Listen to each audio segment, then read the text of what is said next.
Movement really is a very big part of Gateway, and teachers embed movement into all classes. But come the pandemic, they couldn't do it in the traditional ways, and so they came up with ways like run to the fridge, touch the fridge, and come back to give students some movement, authentic movement breaks.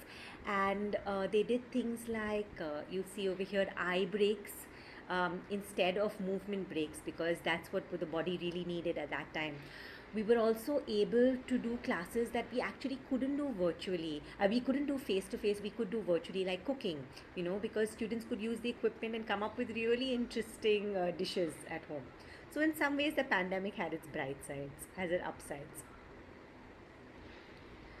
The parents have been our biggest support. Without the teacher, it fell on the parents to support the students. And for some of our students, parents had shared, virtual teaching actually worked really well for them. Of course, it meant, and parents just shared this as an afterthought, that they had to give up on other work, but it meant that the students were benefiting. Many of our students have underlying medical conditions, and parents were not too happy about sending them back to school, even when if and when the situation were to resolve, and we had opened school physically, and so they asked if we can continue with virtual teaching till everything is absolutely safe. So in some ways, it benefited us in ways that we hadn't thought about earlier. But I think all said and done, it has been very challenging. Many students have just been unable to learn and have regressed significantly.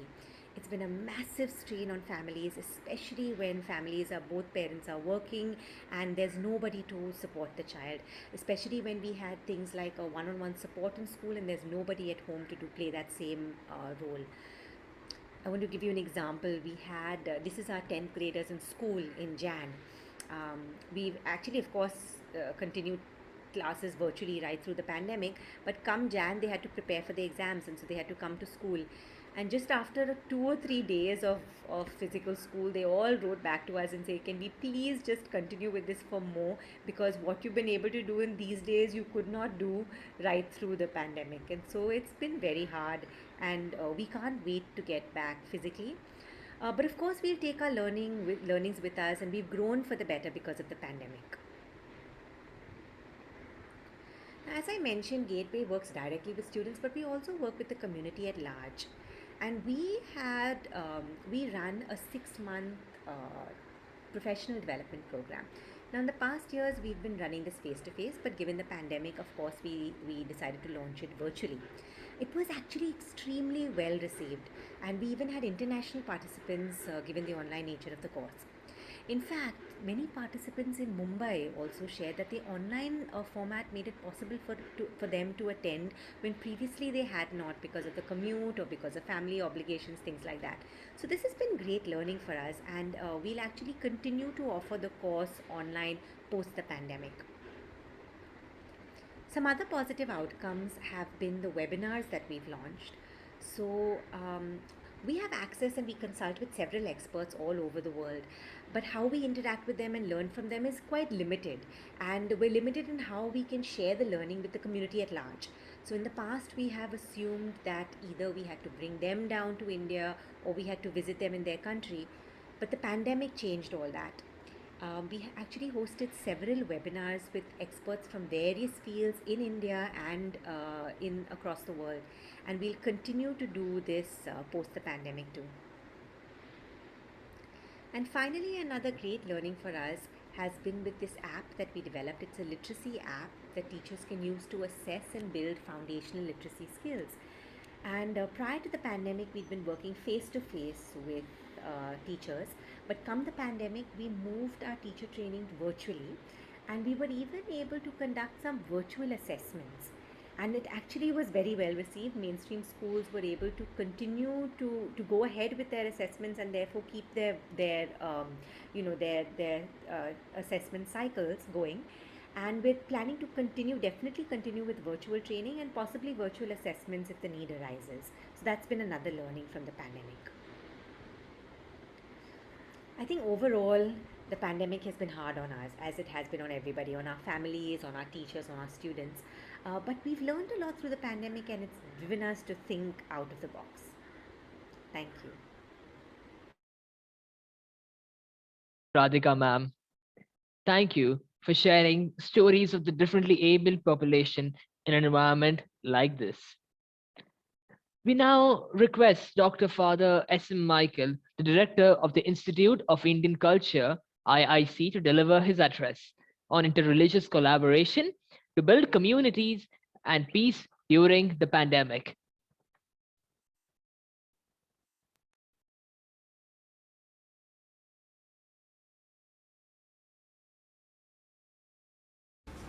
Hope on the wheels.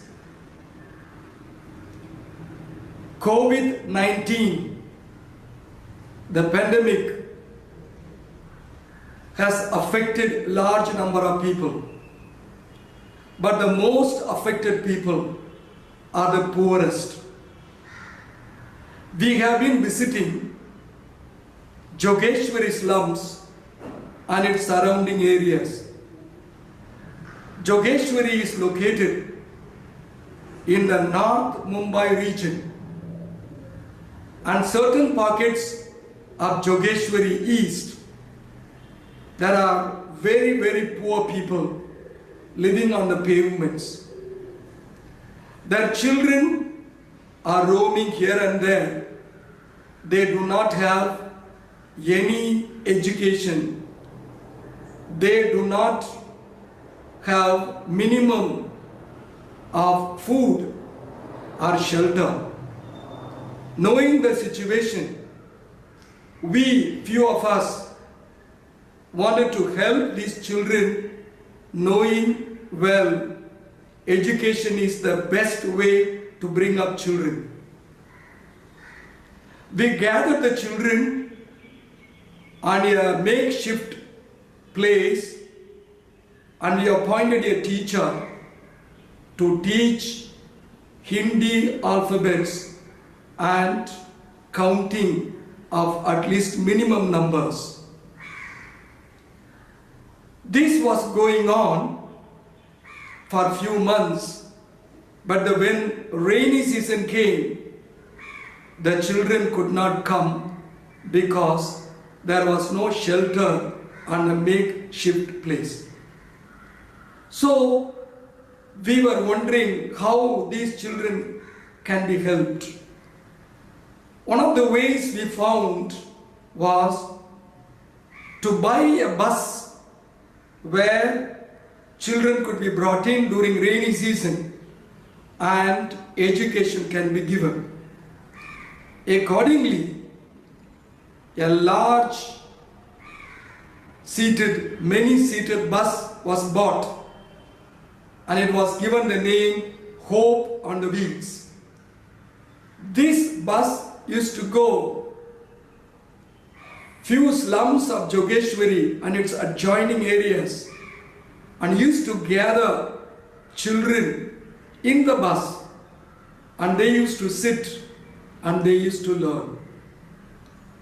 This is the way we were trying to help these children to know at least the alphabets to read and to count the minimum numbers. This was going on, but the pandemic came and the children were refusing to come. They needed food, they needed shelter, but nothing was coming in. So we began to move to different places asking for help to feed these children. And several people came forward to give food and clothing for these children. So we began to feed these children and we began to clothe them. And now, when the lockdown was called off, our bus was again on the road to continue this educational mission. So they have come back, these children, and now they are learning, as you see in this small video.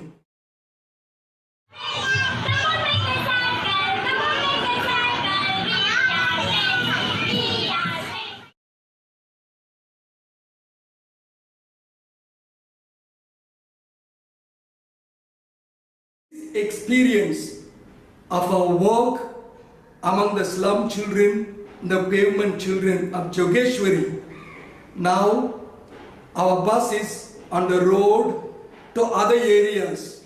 So we have a shift system moving from one place to another, gathering children in Maroli area, Sips area, and these children come inside the bus and then they sit, they enjoy, they have fun, they also learn. So we have a plan, since the bus is there with us, to move from one place to another of the very poorest area in this northern suburb of Mumbai and extend our educational help to the poorest of the poor so that their future could be little more bright than what is today. Thank you very much.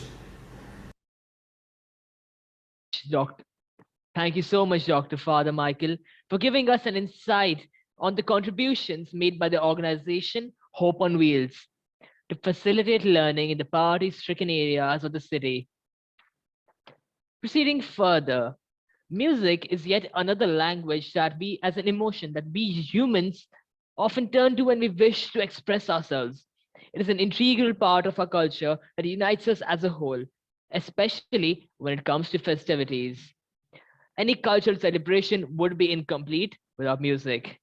So to express this language of emotion and to add a zealous air to the ongoing event, we have our very own students with a beautiful song.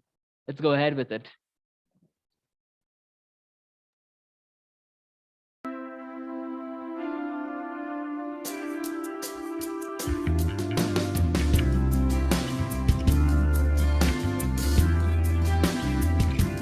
There's a place in your heart, and I know that it is love. And this space could be brighter than tomorrow.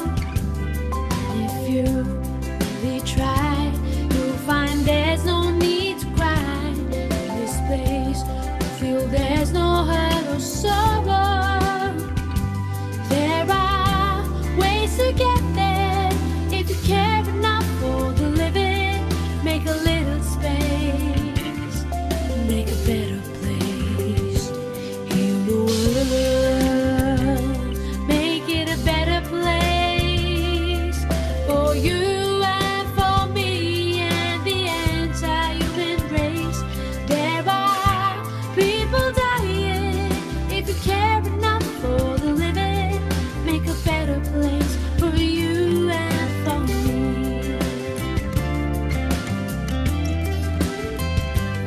If you want to know why, there's a love that cannot lie.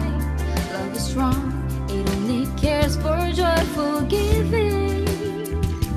If we try, we shall see. In this bliss we cannot feel. Fear or dread, we stop existing and start living. Then in fears that always love's enough for us growing. So make a better world, to make a better world. Heal the world, make it a better place for you and for me and the entire human race. There are people dying. If you care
That was indeed an impressive performance, and the soothing melody was like a blessing to our ears. Moving on with the event, in India, religion is a device used to pander to the masses. And every religion has had news coming in from where every religion put forth their views on the global crisis. So to enlighten us on the topic, the coronavirus, the theological perspective, we have Reverend Dr. Father Gilbert de Lima. He's a director of the Permanent Diaconate Committee of the Archdiocese of Bombay. He has completed his doctorate from the in theology from the Pontifical Urban University in Rome.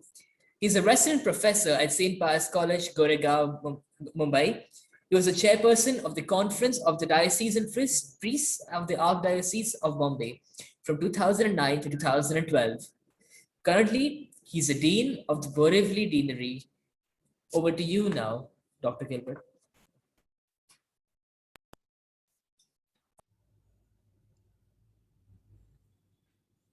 Respected honorable guests and my dear students, since its outbreak in December 2019, the world is battling COVID-19, and nothing has brought the world together in a fight against a common enemy more than this disease.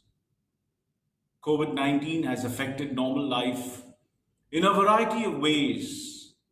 For apart from the enormous disruption at the macro level to industry, commerce, trade, transport, and so on, with terrible consequences for global and national economies, there are the personal and communal effects as well.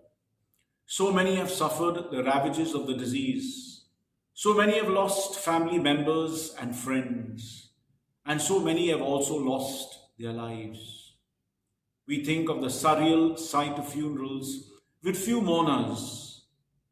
We marvel at the demanding and selfless service of frontline staff, be they in hospitals, at checkouts in supermarkets, on public transport or on the streets, cleaning and collecting garbage. All across the globe, nations have imposed lockdowns of various kinds. People have also had to handle the pain of not meeting their loved ones.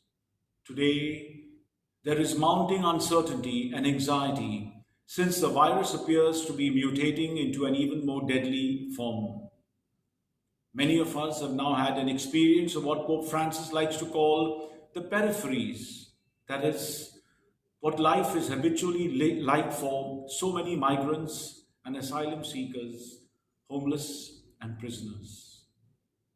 On March 27, 2020, Pope Francis had delivered an extraordinary blessing to the city and to the world when he prayed for an end to the COVID-19 pandemic while giving his message of hope to the world that was being apparently engulfed by the darkness of the pandemic. In his meditation, the Holy Father reflected on Jesus' words to his disciples in Mark 4:40. Why are you afraid? Have you no faith? The COVID-19 pandemic has indeed reminded us that we are all in the same boat, rich or poor, educated or illiterate, young or old. We are experiencing fear and anxiety, hopelessness and frustration, and we wonder, when will life come back to normal again? Indeed, COVID-19 and its impact is unprecedented in our living memory and has thus attracted conspiracy theories, speculations, and diverse explanations. In the context of faith, we have theologians who prefer that God had made this universe a perfect place. There was no evil, no viruses, no cancer, no addictions. Man was created by God in God's image and likeness and as the steward of creation. However, we misused or rather abused our stewardship over creation. And so this pandemic is a kind of payback time. Some have gone so far as to even describe it as the revenge of the wild animals on humans. A reflection from 2002-2003 SARS regards SARS as the tears of animals. We did not fully learn our lessons from SARS, severe acute respiratory syndrome, for it was a surprise to see that the Hunan seafood market had such a large scale of wild animal trade and that millions of wild animals were consumed by humans. Dear friends, in the field of theological reflection, the pandemic has also prompted many theologians to seek out a deeper meaning to the events where we are enduring. This search may not arrive at a religious conclusion, but it invariably touches on religious questions. COVID-19 confronts believers with what has been called the question of theodicy. How does one justify the existence of a good God when there is so much evil in our world? The question is in fact at the center of the book of Job in the Bible, since this book deals with innocent suffering.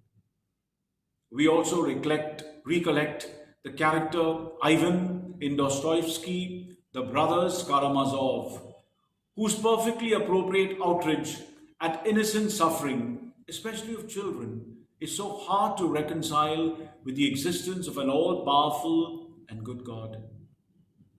However, for Christians, it is the figure of Jesus who reveals who God is and gives us a profound insight into the very heart and mind of God.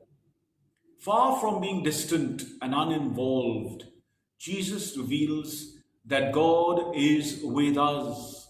This is literally the title given to him in the infancy narratives recorded in the Gospels. Jesus is Emmanuel, God with us. The Christian claim is that God takes on human form, incarnation in Jesus. He is like us in all things but sin.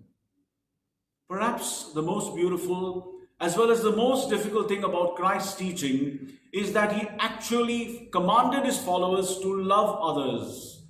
In fact, the historical person of Jesus Christ not only taught love, but personified it. As John tells us in his first letter, chapter 4, he is love. When we think of the doctors and medical workers giving up their lives so that others may live, we are moved profoundly. This is the ultimate form of love, giving up one's life so that another may live.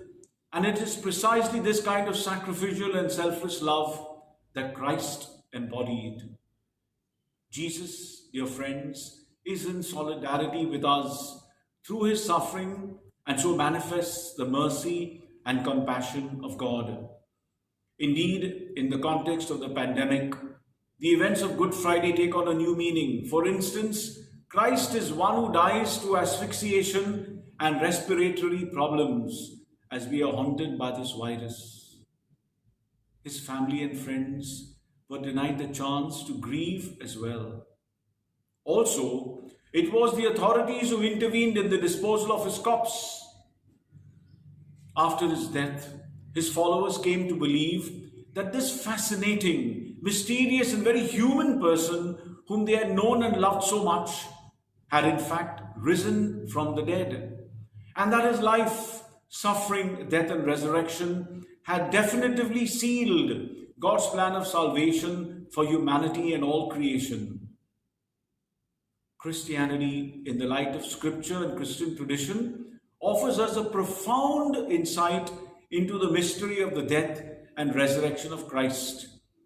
For instance, the eminent theologian Hans Urs von Balthasar states that the classical Greek pursuit of the unity of the transcendentals of being declared that which is beautiful is also good and true as well. This understanding of the glorious, tied up with the Hebrew notion of glory, kabod, doxa. In the Hebrew tradition as well, glory similarly meant something impressive, powerful and splendid. It overwhelmed us and drew out our respect, awe and worship. Dear friends, the Christian conception, on the other hand, affirms that humanity reached its glorious perfection not in a figure who amassed great power, but in one who emptied himself of his divine status to become not just human, but our servant, even to the point of accepting death on a cross on our behalf. As St. Paul tells us in Philippians chapter 2, this theology of kenosis, self-emptying, implies that beauty, the transcendental equivalent of the biblical glory, now embraces not just a perception of a form that is pleasing and captivating, but a form that can be ugly or hard to look at, but beautiful because it is suffused by love. Also the cross, which was an instrument of torture and used to terrorize a colonized people, now in the hands of Christ, the Messiah from God, became a symbol of self-sacrificial, non-violent human solidarity. In fact, traces of this revolutionary insight persist in our contemporary language as well. The popular phrase of Italian lovers, "Ti amo da morire," I love you to death, is exemplified in the life and death of Jesus Christ. And so Balthasar argues that self-sacrificial love is not an abstract claim, but in fact the very nature of God's being, who is a trinity of persons. And so in the Trinity, God was focused on the other, with a capital O, even before there were other persons in existence, because God is within God's self, a unity in diversity, a communion of persons. This profound unity in God consists in the circumincession or perichoresis, that is, the mutual indwelling of the divine persons. Also, proper to each divine person are the temporal missions or missions in time of the Son and the Spirit. That is, the Son is the Redeemer and the Spirit the Sanctifier. And so Jesus promises to be with us, even in suffering and death. Our theology must take seriously the fact that even with COVID-19, when many people die and so many are healed, the presence of Emmanuel, God with us, is assured. Like St. Paul in his letter to the Romans, chapter 8, we affirm, "For I am convinced that neither death nor life, nor angels, nor rulers, nor things present, nor things to come, nor powers, nor height, nor depth, nor anything else in all creation will be able to separate us from the love of God in Christ Jesus our Lord." Even in death, we have a promise of resurrection, since when this perishable body puts on imperishability and this mortal body puts on immortality, then the saying that is written will be fulfilled: death has been swallowed up in victory. Therefore, dear friends, despite the myriad difficulties in this life, and in particular during this pandemic, the constant refrain of the Christian scriptures is, "Do not be afraid, I am with you." And as St. Paul says, "When I am weak, then I am strong." This, however, is not some kind of masochistic belief when we glorify suffering and weakness, but the fundamental New Testament belief that Christ emptied himself that he might identify himself with us and so enable us experience the fullness of life. In like manner, COVID-19 is a reminder of our calling to be in solidarity with the poor and the vulnerable. COVID-19 has impacted people differently in nations, cities and villages. Where the church is present, it is reminded to take seriously its call to be in solidarity with the most vulnerable, that is, the poor, the homeless, the unemployed, refugees, and so on. With the lockdowns, we hear about a dramatic increase in gender-based violence against women and children. People with disability are not cared for properly, and those who have recovered from the disease face stigma in their own communities.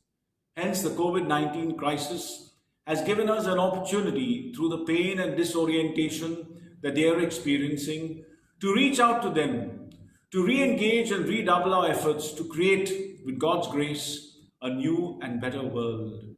In fact, there are moving stories of people who reached out to the other and helped them rediscover themselves. Yan was a 23-year-old female infected with COVID-19 who resisted treatment and refused to eat and drink. Each day she only stared into the ceiling. the love of a mother-like nurse, Queen, eventually opened her up. She was traumatized by her parents' divorce in her childhood and grew up with her father who had died 1 year earlier. She was newly graduated from university, worked in Wuhan, and had recently broken up with her boyfriend. Her mother had remarried and had another daughter living in Shenzhen. Yan was alone and never contacted her mom. Fear, anxiety, and despair led her to behave listlessly. Finally, Qing helped Yan walk out of her darkness. She eventually reconnected with her mom, was healed and discharged. When interviewed by a journalist, Qing stated that it is love that empowers us with courage and strength to defeat COVID 19. How do we understand the words of Jesus who exclaimed, I've come that you may have life and have it in abundance meaningfully in the context of COVID 19? It is common to associate the abundant life promised by Jesus with material things. Wealth and well being are presented as the ultimate result of our faith and a kind of fulfillment of the promise of Jesus. The outbreak of COVID 19 has taught humanity that those things that we seek most are, after all, not that valuable. On the other hand, during the pandemic, we have tangibly received understanding, commitment, forgiveness, and support perhaps from strangers in the hospitals and our neighborhood. And in all this, we have experienced the fullness of life that money and material wealth cannot offer us. God, who has created us in God's image and likeness, as Genesis 1:27 says, also gives us the intelligence and the resolve to restructure our social and economic life so as to ensure that inequality and injustice can eventually be eliminated. In a sense, history repeats itself. But more importantly, what are the lessons that we have learned so that we proceed with wisdom into the future? It may be that, in this instance, humanity will learn to abide by the ethics of eco-justice, as Pope Francis teaches, that the resources of the world may be enjoyed by all, and that we realize that opportunities of life are best enjoyed when they are shared equitably. We remember the encouraging words of St. Paul in his first letter to the Corinthians, chapter 10. God is faithful, and he will not let you be tested beyond your strength. But with the testing, he also will provide the way out so that you will be able to endure it. My dear friends, we need to entrust ourselves and our future into the provident hands of God, whose other name is the future, since he abides with us and always walks ahead of us as well. And so while we do not know what the future holds, we know who holds the future. And so let us stop thinking about how to live and, in fact, begin to live. Thank you, Dr. Father Gilbert, for sharing with us theological perspective on the pandemic. Next up, we have Bhante Prashil Ratna Gautam, who is presently working for creating an international all-faith harmony mission with many scholars and leaders from all prominent religions. He is the president of the Sangha Foundation, a Buddhist NGO, and advisor of the World Alliance of Buddhists Thailand. He's also the director of the International Languages Learning Education Center, Mumbai, and the Sangha International Buddhist Education Center. He's here amongst us today to cover the Buddhist response to the pandemic.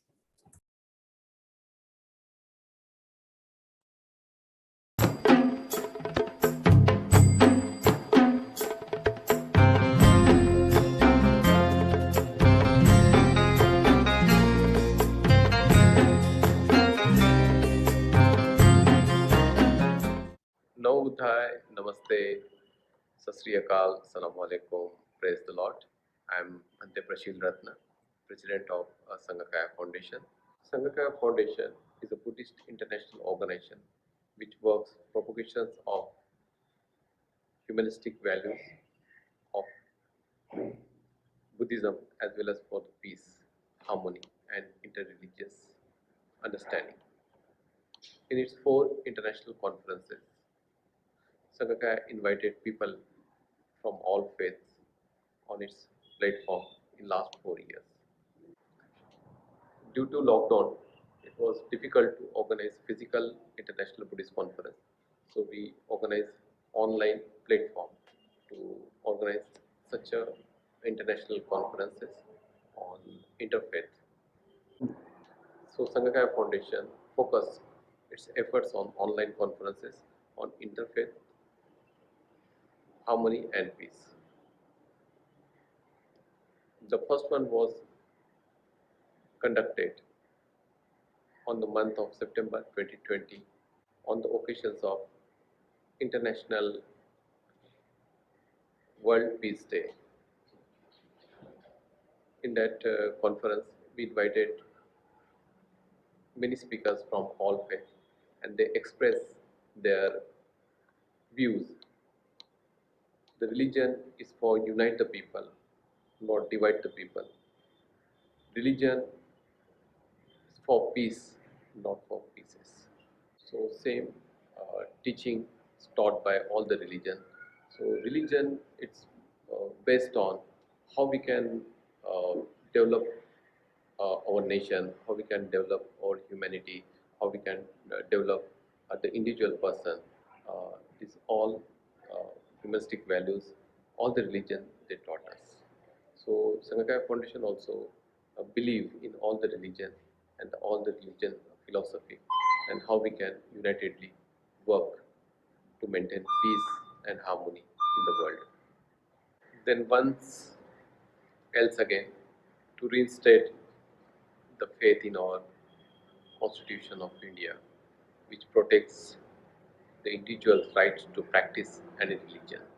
We conducted Constitutional Day in November 26, 2020, where again speakers from various faiths gather on online conferences to discuss how our Constitution helps interfaith harmony. This one conferences was watched by hundreds of people on Facebook Live. As you know, Indian Constitution teaches us liberty, equality, fraternity, and brotherhood. So we have to save our Indian Constitution. People who participated, they are from different faiths, from Muslim, from Jain, from Christians community. And we read the preamble of Constitution to promote peaceful rights of Indian people. Then, in the month of December, on the occasions of Christmas, we invited Father Michael on the compassionated to discuss on the compassionated values in Christianity and to talk about the Christian values which would help people to be compassionated and harmonious to each other. We are now building up our organizations, All Faith Harmony Commission, based on this interfaith philosophy with various leaders, scholars, and activists from all faiths like Jain, Muslim, Christianity, Buddhist, Sikh, Hindu, Parsi, and others. Sangakaya had many meetings in persons with these leaders and scholars in last few months. When lockdown was partially relaxed, these meetings happened in Mahim Dargah with all the faith leaders, and we also met collector of Mumbai on this occasion to discuss how admin can help to promote interfaith movement. This interfaith movement will be promoted amongst youth, school children, and general public by various activities like event, social media connect, PR activities in print and digital media, and programs at religious places. Hatred never ceases by hatred, only by love, compassion. It's an eternal law taught by Buddha. So Sangakaya Foundation also believe to spread love, compassion, and brotherhood in all faith. So that's why we are celebrating Ramadan we are planning to celebrate Christmas, Parsi New Year, Mahavir Jayanti, Guru Nanak Jayanti. And we personally believe that through interfaith, we can maintain world peace and we can bring brotherhood again in the society. Thank you.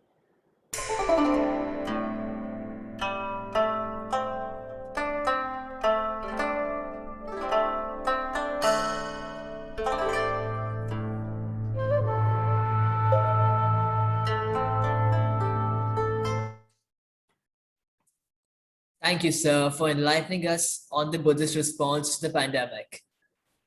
Moving forward, the global outbreak of the coronavirus disease has been affecting every part of the human lives, including the physical world.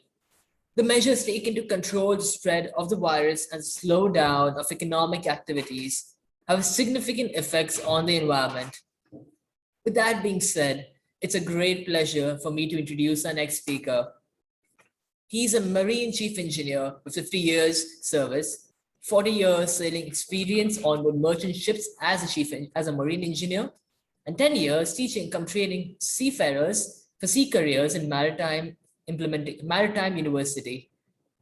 His achievements also include an expertise in environment work on implementation of green initiatives, 20 years of experience and expertise in implementing of environmental projects.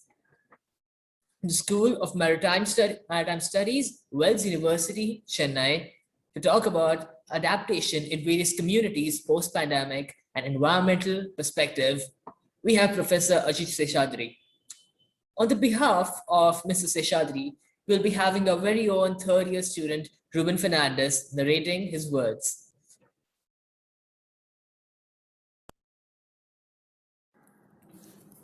At the start, we would wish to say a grace as plea to our Lord for what we are going to receive from the pool of environmental resources, that is water, air, greens, and land. O Lord, we are truly thankful. Main topic in the opening statement, echoing the feelings of our chair, state that all communities have borne the burden of the pandemic primarily for the past 1 year nearly. The pandemic's impact has been devastating on many fronts. Commencing in the beginning of 2020, by mid-year, in barely 4 months, confirmed COVID deaths numbered well over 4 lakhs, and with more than 7 million recorded infections and billions of lives disrupted. Health systems have been pushed at the trying times and to the limits, nearly up to the point of near collapse.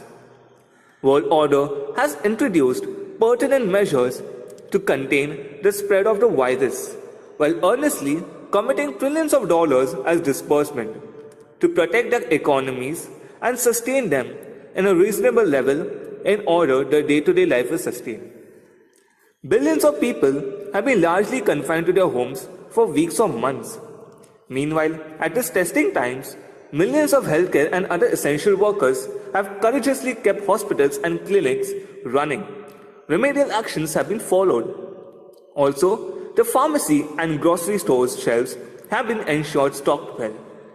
Even as the initial spikes of the disease faded in Wuhan, China, next unprecedented wave erupted in other cities, such as Milan in Italy and New York in United States, etc. Hospital beds began to fill up in a bursting manner world over. At Beijing, Sao Paulo, Dallas, Texas, public health officials anticipated a month or years-long rolling series of eruptions as the disease surfaced on sudden spurts all across the globe. All of the health officials indicated that signs of abating is only possible once a developed vaccine will be administered and proven effective, but deployed in time in the affected communities. All along, adequate healthcare is needed to be maintained in all the intervention centers and primary health clinics, etc. Thus, it became vividly very clear that COVID-19 will likely to have a drastic impact in all our human activities and lives in general. The effect will be felt for years to come, one and all. Therefore, prudent analysis is warranted and all possibilities are assessed to arrive at the needed actions needed to be carried out in the community. It is imperative that the United Nations organization and all think tanks need to share expert insights on how COVID-19 will impact the healthcare ecosystem that is essential for caring for all the patients and offering the best chances to defeat the virus both in the current short term and in the post-pandemic long-term period at all locations in the world. Now, let me share you some issues experienced by communities. There are many issues experienced by communities which are required to be addressed in these times. COVID-19 has permanently changed the way the world performs and works. With the pandemic forcing the world to adapt to work from home, will greatly equate productivity attained compared with the working at the office with normal physical presence. As the results are promising, work from home mode is redefining the work ethics in most companies and corporates. The workforce is adjusting to work from home mode and companies are realizing that employee productivity has remained largely unaffected. Therefore, the employees are coping with this changing dynamics in the work scenario. A new order has become emergent for the community good. While it makes the economy good, companies have opted to accept the trend with minor adjustments. However, in considering the third pillar, that is the environmental concerns, a lot is desired to be done. This global outbreak of the pandemic has been affecting every part of human lives, including the physical world of flora and fauna and wildlife in forests. The measures taken to control the spread of the virus and the slowdown of economic activities has significant effects on the environment. In many studies, it has indicated both positive and negative environmental impacts of the COVID-19 pandemic. It has been evident that the pandemic situation significantly improved air quality in different cities across the world, reducing greenhouse gas emissions, lessen water pollution and noise, and reduce the pressure on the tourist locations. All these activities being reduced will definitely assist with the restoration of the ecological system. However, in these times, there are a few negative consequences, such as increase of medical waste, haphazard use and disposal of disinfectants, PPEs such as masks and gloves, etc. Thus, the burden of untreated waste is observed to be continuously endangering the environment. It seems that economic activities will return soon after the pandemic and the situation might change for the better. In the meantime, possible ways to achieve long-term environmental benefits need to be done.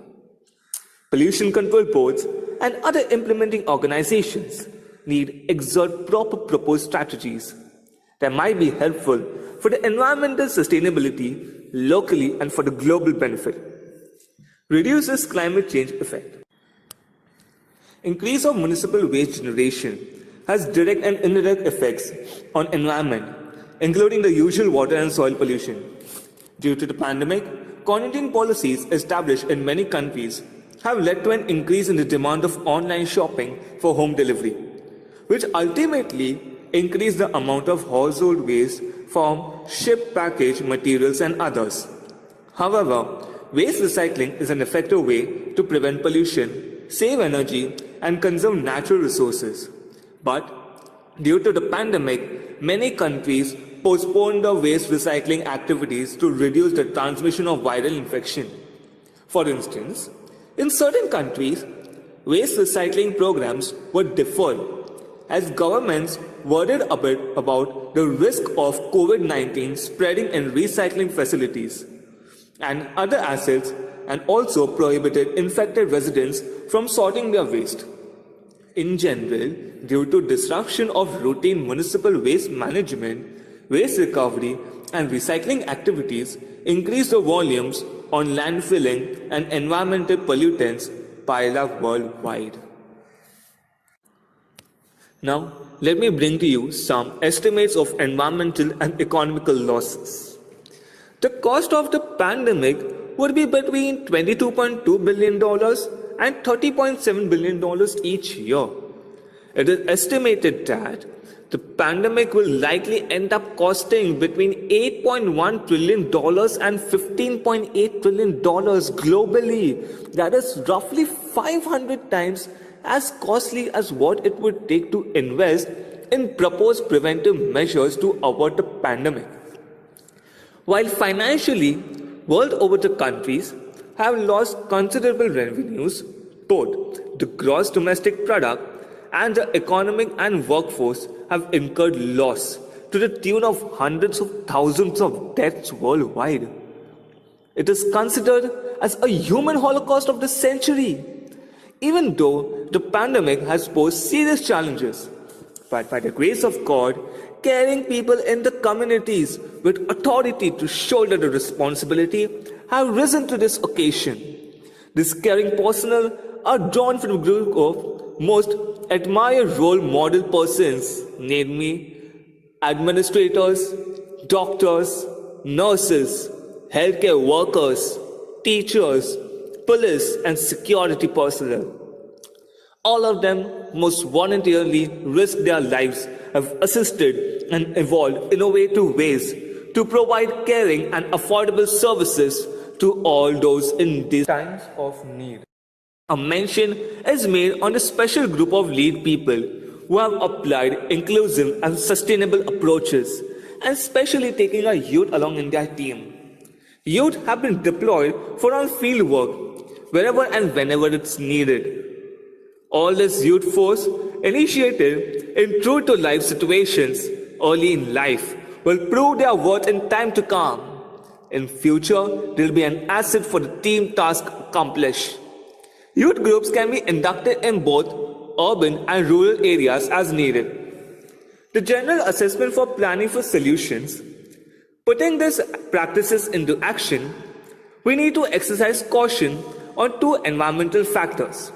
Namely, the first one, conservation of natural resources, and the second one, reduction of pollution effects on environmental elements. On both the above, the communities need to afford dedicated time and persistent efforts so that the concerned practices are sustained over a longer period of time. When safe and hygiene practices are followed, they in turn instill confidence in the society to return to normalcy as quickly as possible.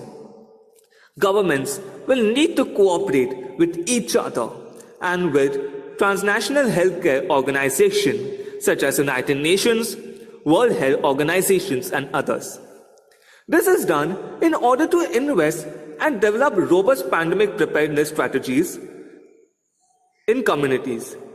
It is required to maintain consistent and coordinated responses to abate global health emergencies in future. World over the pandemic has sought the apt services of the state administrators, legislators, and healthcare and associated stakeholder groups. Design for environmental solutions in post-pandemic times need to follow the spirit of the community, which is a critical part of city resilience.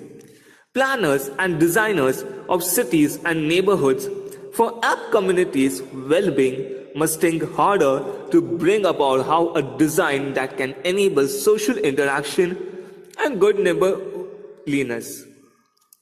All these are done to enhance the quality of living in citizens. Our cities ought to remain more careful and urban populations gain much from the density of city life.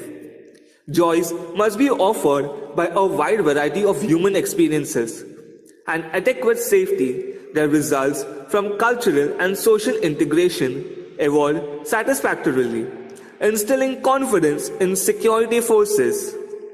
The convenience of local high street detailing and sustainable public transport, keeping in mind the proximity of residential, commercial, and leisure developments and land uses. These benefits have to be realized while the practice of social distancing is followed.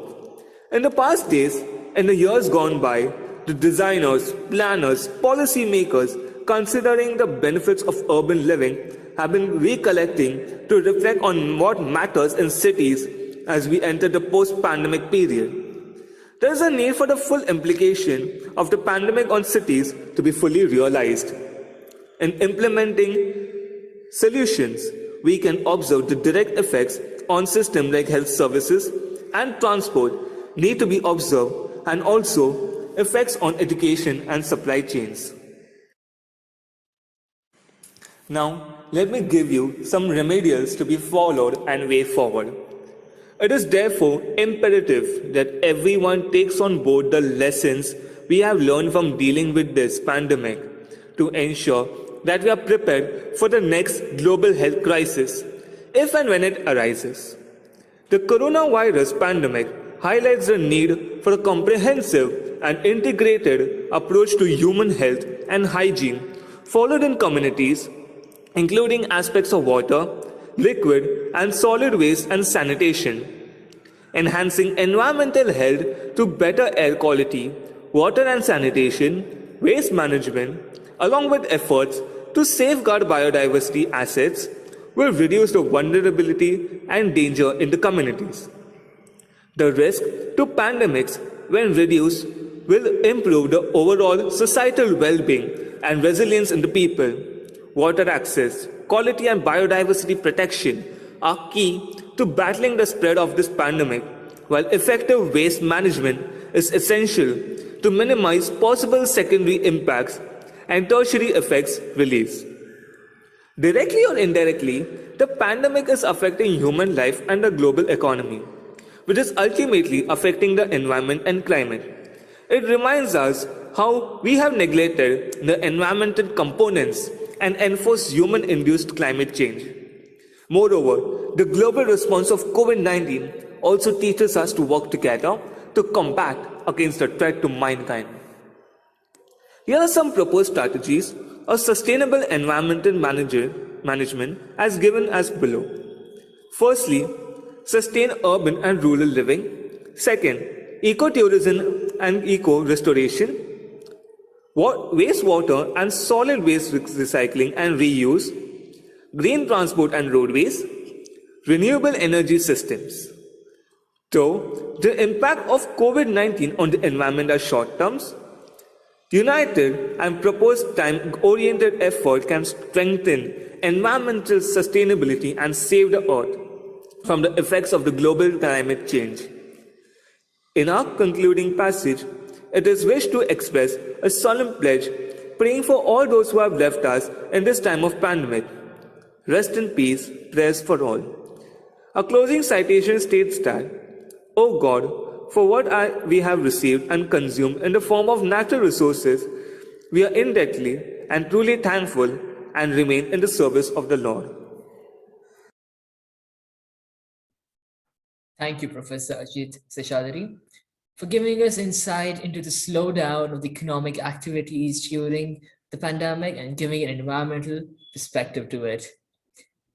We now have Kamala Ganesh, the former professor and head of Department of Sociology, University of Mumbai. Her fields of interest include gender and kinship, women's history and archiving for women, culture and identity, and Indian diaspora studies. Early this year, she was a scholar in residence of Shivananda University. She has been awarded the M.N. Srinivas Professorship from 2020 to 2021 by the Institute of Social and Economic Change. Her book, Boundary Walls, Caste and Women in the Tamil Community, won the silver medal for the Asiatic Society of Mumbai. The book, co-edited by her 0 Point Bombay, in and around Hanuman Circle, was listed by The Guardian in 2013 as amongst the 10 best books set in Mumbai. Over to you, Kamala ma'am. Principal Dr. Mari Fernandez, Chief Guest Cardinal Oswald Gracias, Rector Father Maggie Murzello, fellow speakers, teachers, dear students of St. Andrew's College and friends. It's a pleasure to speak in this forum. St. Andrew's is one of the very active and popular colleges in Mumbai. Some of my students from the Department of Sociology at the University of Mumbai are now teaching here, like Shirley George and Vatika Sibal. St. Andrews is also every day in my consciousness as I am a neighbor, and my address carries the line opposite St. Andrews College. Over the last few years, interreligious dialogue has become an important tool of bringing about social harmony. In an atmosphere where religious divides are hardening and becoming highly politicized, St. Andrews has been doing some pioneering work, sometimes in collaboration with the Institute of Indian Culture and Nirmala Niketan. In particular, its graduate and postgraduate courses on interreligious, intercultural dialogue and building peace communities are an earnest, relevant and crucial activity for enhancing solidarity between and within communities. It is generally true that Indian civilization has been largely a tolerant one. Replete with religious and cultural diversities, it has evolved practical methods and strategies of living together. Pluralism and syncretism and what is called the Ganga Jamni Tehzeeb of North India have been part of our social fabric. But we need to go much further than tolerance for two reasons. First, tolerance is only the minimum condition for communities to live together. Second, the political ethos and dynamics in which religions function have changed dramatically in the last couple of centuries. Religious community and religious identity have become fora of political mobilization, sometimes benignly, as for instance, when minorities strive for parity and a place under the sun. But this can also become sometimes polarizing and divisive. In an atmosphere where religious communities are assertive, sometimes aggressive, and touchy, oversensitive about boundaries and identities, dialoguing based on deep mutual respect and understanding is at the heart of building peaceful and productive societies. Conceptual clarity is needed to make the dialoguing effective. Recognizing and acting on gender concerns is an important component in dialogue. Firstly, we need to recognize that the community, social, religious and cultural, as a non-state, non-market actor, functions in principle as a countervailing force safeguarding the well-being of its members. Yet, in practice, when it comes to individuals and groups who are non-conformists and questioning, the community can also be a reinforcer of prejudices and suppressor of dissent. Of course, one has to remember that all religions have undergone change and reform, sometimes a response to macro changes and sometimes at the initiative of internal actors. Still, the dialogue has to be both interreligious and intra-religious. On the one hand, dialogue with those from outside the community is important, but the community itself is also internally not homogeneous. Within a religious community, sect, class, caste, race and gender are important variables. Gender in particular is both an objective and subjective reality. Both structures and individual agency shape it. And across cultures, religions have given special attention and made special rules and restrictions for women. They may vary in details, but all of them peg the honor and prestige of the community on the women, on the behavior and deportment of the women to a greater extent than on men, who generally enjoy much more freedom. Parda among Muslims and Hindus too in North India, and a different set of restrictions, not as a piece of cloth or a veil, but as an invisible line of restriction, especially for upper caste women, was normal in the pre-colonial and colonial past and to some extent in the present. Religion and caste-based politics in India, showing the other as backward, is often done through the lens of gender.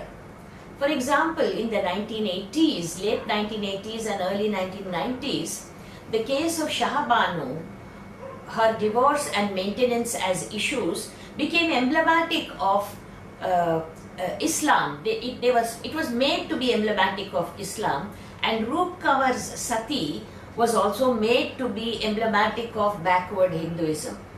Often during such debates, when arguments are put forward in the name of the community, we need to query who in the community feels this way. Everyone or some people? What about women's own views and suggestions, especially in matters that directly affect them?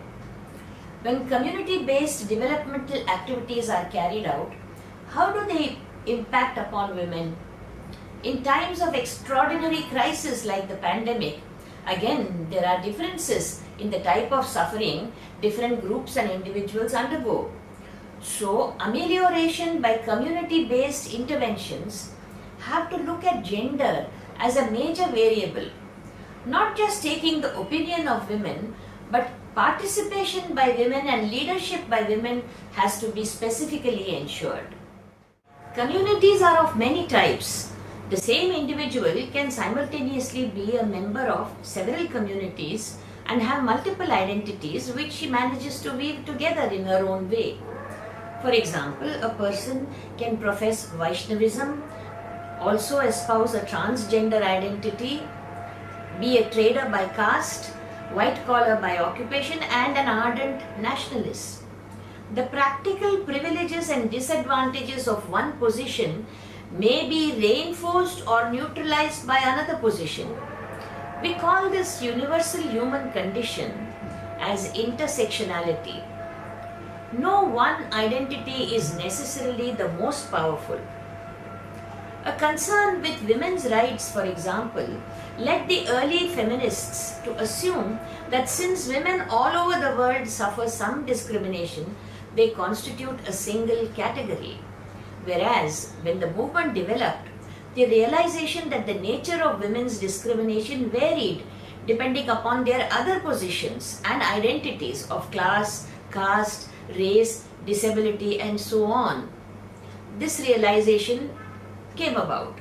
So whether it is religious or for that matter gender identity, being made into an overarching one or a very powerful one is a matter of construction, not a natural one. Construction by whom and for what are complicated political questions. Similarly, an identity is not fixed for all time. Its content may change, mutate, even reverse itself over decades and centuries. Historical understanding is crucial. For example, when reacting to critiques from feminists about lack of gender parity, some whose primary identity is religious may argue that those customs are immutable. Historicizing customs and practices will often reveal that what is considered unchangeable has actually undergone many transformations. To sum up, evolving inclusive communities combined with an intersectional approach would probably be an effective path towards solidarity. Recognition of the gender dimension, male, female, and transgender in any situation, combining it with an awareness of hierarchies and disadvantages, put into practice by focusing on the disadvantaged sections and including them not just as beneficiaries but also as active participants and initiators, will energize communities and move them towards greater solidarity and effectiveness. Thank you very much, ma'am, for giving us such an in-depth explanation. Next up, we have Dr. Rosemary D'Souza, a professor of medicine and in charge of the Medical Intensive Care Unit at Naya Hospital, Mumbai. She's an alumnus of St. G.S. Medical College and KEM Hospital, Mumbai. We now invite Ms. D'Souza to bring light on an inclusive approach for managing healthcare during the COVID-19 pandemic. Kasturba Infectious Disease Hospital was initially used as a nodal point for patients, especially those from overseas, to screen them and quarantine them, and also ultimately to treat them. The treatment at that time was evolving, and it was the only hospital which was taking in these patients. So I was sent to Kasturba just to oversee the work. Then as the disease spread, Other hospitals, especially the Naya Hospital, was also turned into a DCH or dedicated COVID hospital treatment center. The lockdown was imposed then, and the attendance of healthcare workers dropped to 35%. Thanks to the BST and many other private travel agencies, and thanks to the Taj group of hotels, which accommodated the HCWs, attendance improved dramatically, and 88% of HCWs were able to attend duties. Coordination committees were set up in helping HCWs attend their duties. Multipurpose labor and manpower were recruited through 5 agencies to allow for 6-hour shifts. Initially, the bed strength was just 100. These were quickly augmented to 430 beds in a week's time, and in a short period, they rose to 1,043 beds. At first, the ICU which I handled had just 23 beds. This was initially raised to about 35 and ultimately to 110 as they incorporated the other ICUs as well. And all were provided with equipment like ventilators, BiPAPs, HCMCs, etc. Furthermore, 100 beds were allotted to the step-down care unit, and these were provided with HFNCs, BiPAPs, and non-invasive ventilators. High-end care was given to all, and this was free of cost given by the government and via donations. In addition, a 1,000-bed step-down COVID community center facility was started at Richard and Crudis, NSCI Dome, and Mahalakshmi Hospital, with oversight provided from Naya Hospital. These were converted into small hospitals. An algorithm was established and managed by the War Room, which coordinated admissions, transfer of patients to the step-down ICU. This helped create an orderly atmosphere. A dashboard updating patient admissions and location with an update on the patient's condition was created. This was refreshed every 15 minutes in real time so that correct information on the patient's health condition and location could be transmitted to the relatives and caregivers. Oxygen was the vital part of this treatment. The oxygen delivery system at Naya Hospital was upgraded and 2 more additional tanks were installed. These had a capacity of 13 kiloliters and 6.3 kiloliters respectively, and these were refilled twice a day. A pipeline supplying oxygen was installed, connecting the tanks to the hospital building which housed these patients. Many of these patients required dialysis as well, so the reverse osmosis plants, which are essential for dialysis, were installed. For COVID positive patients requiring dialysis, 30 slots were created and 15 slots for COVID suspected patients were created. More than 13,000 COVID positive patients were treated safely till date, and over 700 deliveries were conducted. Of note is that the overall mortality was 25% in the beginning, but with better treatment facilities and equipment, this mortality gradually reduced to 14% in the month of July 2020. That is over a period of 6 months. And currently the mortality is 1.7%. The treatment offered was on par with anywhere else, as many drugs like remdesivir, monoclonal antibodies, and plasma therapy was instituted with the help of these drug trials. I was on the trial of remdesivir, which was part of the Solidarity WHO trial, also with the plasma therapy, which was part of the ICMR trial. The monoclonal antibodies, that is itolizumab, was part of the Biocon trial. All these were provided for Naya Hospital by the BMC even after the trials ended. Monoclonal antibody therapy was costly, but it was given at subsidized rates. It must be mentioned that convalescent plasma was only available under special circumstances, and in the initial part of treatment. Naya Hospital was one of the few select designated hospitals that could administer this treatment modality. Prone oxygenation, which is a well-known and proven strategy to improve oxygenation, was carried out at Naya Hospital. This helped in improving oxygenation and delaying intubating the patient. Once the oxygen saturations decreased and the work of breathing increased, then the patient had to be put on a ventilator. Healthcare workers were at risk of contracting the infection. All were provided with the best available PPEs, and special beds were set aside and reserved to take care of any of those who felt ill. Our policy at Naya Hospital was to look after and care for our own HCWs. No HCW at Naya Hospital had to be transferred elsewhere to any other hospital. All the HCWs acted as one cohesive group, and a chain of command was created. There was absolutely no discrimination. The only concern among HCWs was to save lives.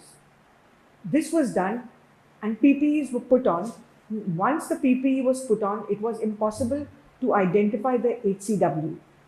Several strategies were adopted to answer calls on video conferencing so that those inside and outside the containment zones knew what was happening in real time and could respond appropriately. The triage area was carefully constructed so that the possibility of disease spreading to others was limited. All had to wear a mask correctly, and social distancing was practiced as far as possible. All patients were subjected to getting swabs taken. Details were taken down so that contact tracing could be observed.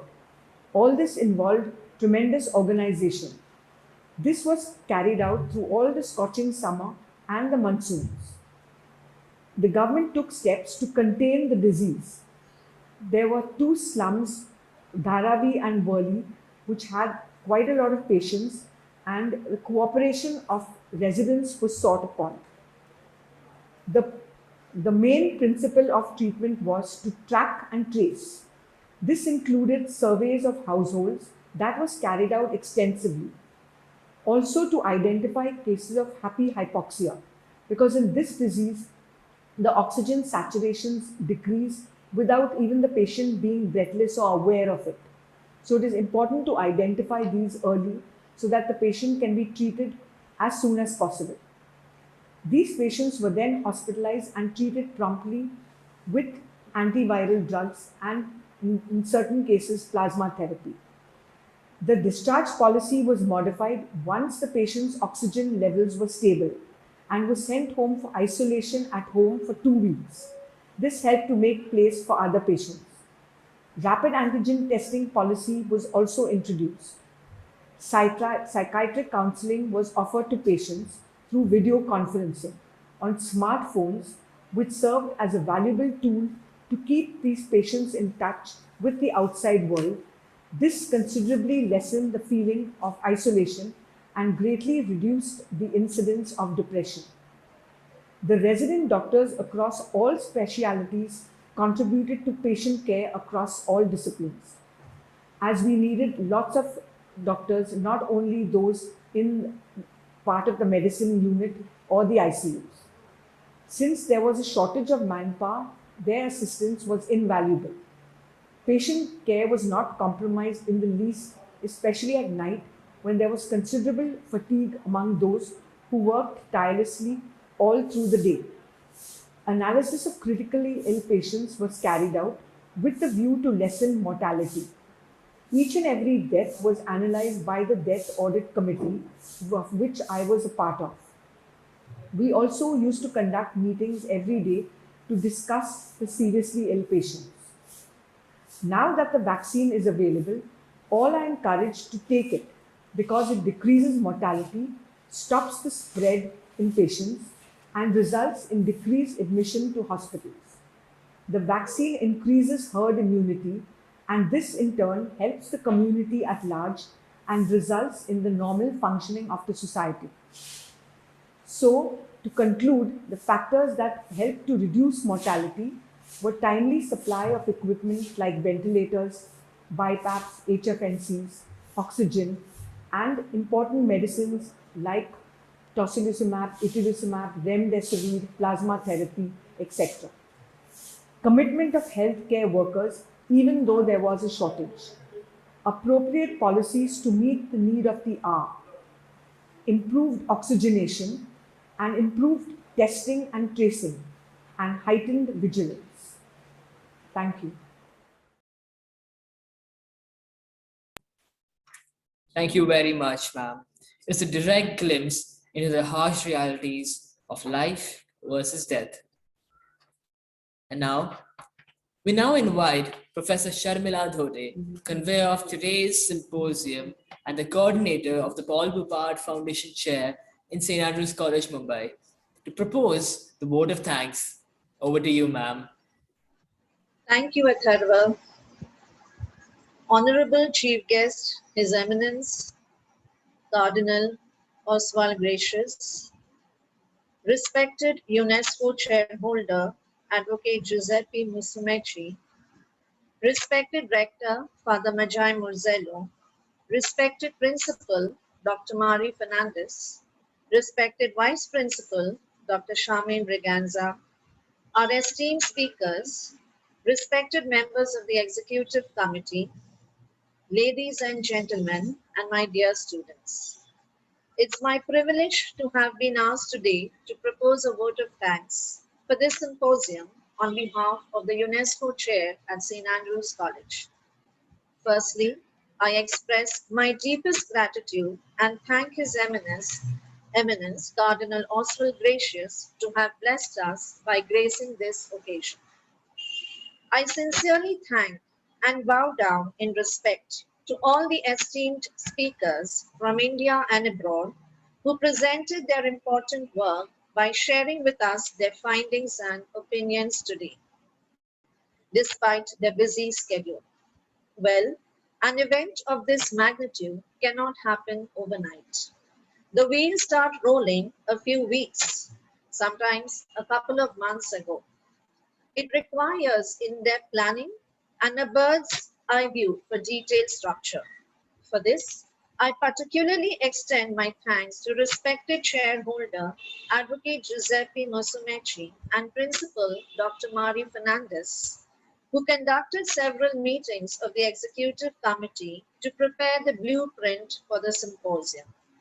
I admire and applaud the contributions of the Executive Committee, each and every member, including Father Michael, Sister Teresa, Father Gilbert, Mr. Ernest Fernandez, Professor Janine Coelho, and Professor Sabina Shenoy.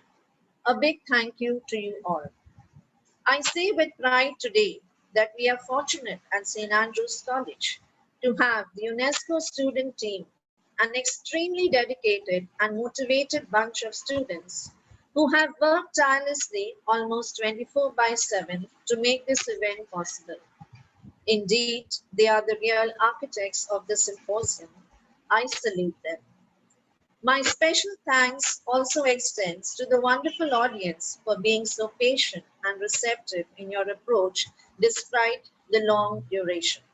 Lastly, and most importantly, I believe that the true essence of any symposium is contingent upon the reflections that we take home and incorporate them in our day-to-day lives. So, here is a small token of appreciation for all our esteemed speakers by the UNESCO team of our takeaways from you.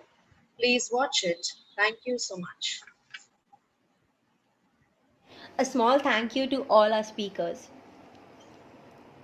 We were delighted to have His Eminence Cardinal Oswald Gracious of the Archdiocese of Bombay to be a part of the symposium. Thank you for talking about how one should imbibe an inclusive mindset, as battles are not fought alone and we should be one family. Thank you for emphasizing that without all religions and cultures, we cannot work as a family. Thank you, Maitre Vivian Mumba, for your insight on how the pandemic has affected everyone around the world, irrespective of their gender, and also for making us aware of how gender inclusivity with regard to education is important. Thank you, Dr. Jean-Louis Oliver. Your focus on the struggle to obtain a basic necessity like water was indeed an eye-opener, which certainly demands the conscious use of water. Thank you, Mr. Sautedi, for shedding light on the importance of meditation. Thank you for enlightening us on the Congolese societies and how they use Semakin to peacefully settle disputes among themselves. We sincerely extend our gratitude to you for all your efforts. Thank you, Professor Andrea Clap Salvador, for enlightening us about the free college entrance preparation exam courses in Rio and how it makes their education system more inclusive. Thank you, Professor Rafael Suarez Gonçalves, for making us aware about the favela's situation during the pandemic with real-life examples and support systems. Thank you very much, Dr. Galina, for bringing to light issues regarding environmental friendly economics. Your reflections on climate change have shown how companies are collectively working towards a path of creating a sustainable global financial system. Thank you, Mr. Anil Patil, for your input on the various regional water resource issues from all over the country. We will definitely work on the awareness campaign regarding water resources, and we hope that we get more Nisarg Rakshak in the future. Dr. Rajesh Tandon, thank you for reminding us again that although it may have been an entire year since the pandemic broke out, we cannot simply forget the tragedies faced by the migrant workers and how there is no legitimate procedure in our system to account for the labor class. Thank you, Ms. Radhika Mosquita, for sharing your experience during the pandemic. It was wonderful to learn about the methods you applied while teaching your students. Thank you so much, Dr. Father S.M. Michael, for sharing your great experience with us on how you and your team started the Hope on Wheels. It is a great initiative to educate unfortunate children during the pandemic. Thank you, Dr. Father Gilbert de Lima, for enlightening us about the theological perspective on COVID-19 and increase in gender-based violence along with the challenges faced by the specially abled people during the pandemic. We extend our gratitude to Bhande Prashil Ratna Gautam, who elaborated on how their organization Sangha Kaya Foundation has managed to uphold its principles despite the pandemic by professing their interfaith beliefs as harmony among religions and communities will ensure peace in the future world.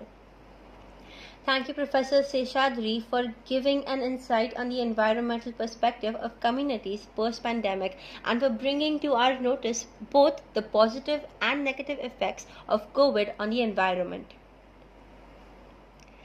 Thank you, ma'am, for reflecting upon the importance of dialogue based on a deep mutual respect and understanding is the key to build a peaceful and productive society for tomorrow. Thank you, Dr. Rosemary, for sharing your personal experiences on how the pandemic was dealt with. We appreciate the endless efforts and contributions of the frontline workers. Thank you. Thank you, ma'am, and thank you to the UNESCO team. Proceeding towards the end of the symposium, we cannot overlook the efforts put in by everyone who made this event a success. So that on that note, the credit roll will now be played.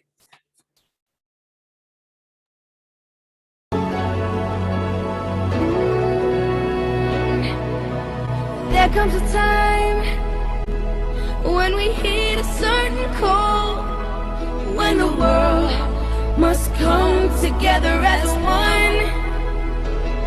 There are people dying when it's time to lend a hand to life, the greatest gift of all. We can't go on pretending day by day that someone somehow will soon make a change. We are all a part of God's great big family, and it's true, you know, love is all we need. We are the ones, we are the children, we are the ones who make a brighter day, so let's start giving. There's a choice we're making, we're saving our own lives. It's true, we'll make a better day, just you and me.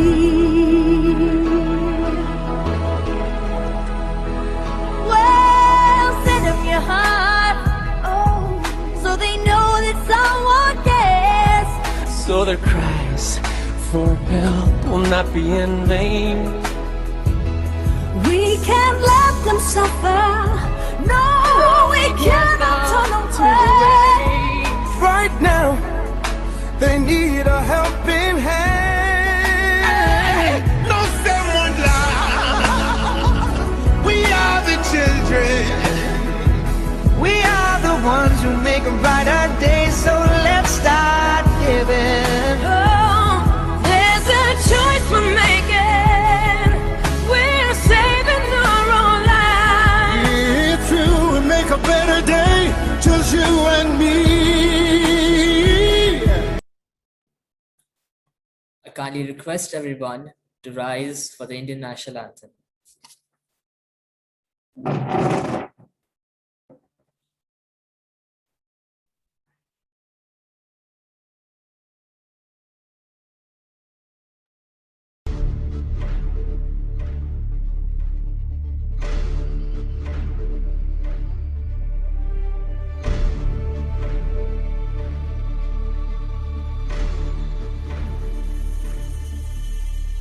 Jana Gana Mana अधिनायक जय भारत भाग्य विधाता पंजाब सिंध गुजरात मराठा द्राविड उत्कल बंगा विंध्य हिमाचल यमुना गंगा उज्जल जलधि तरंगा तव शुभ नामे जागे तव शुभ आशीष मांगे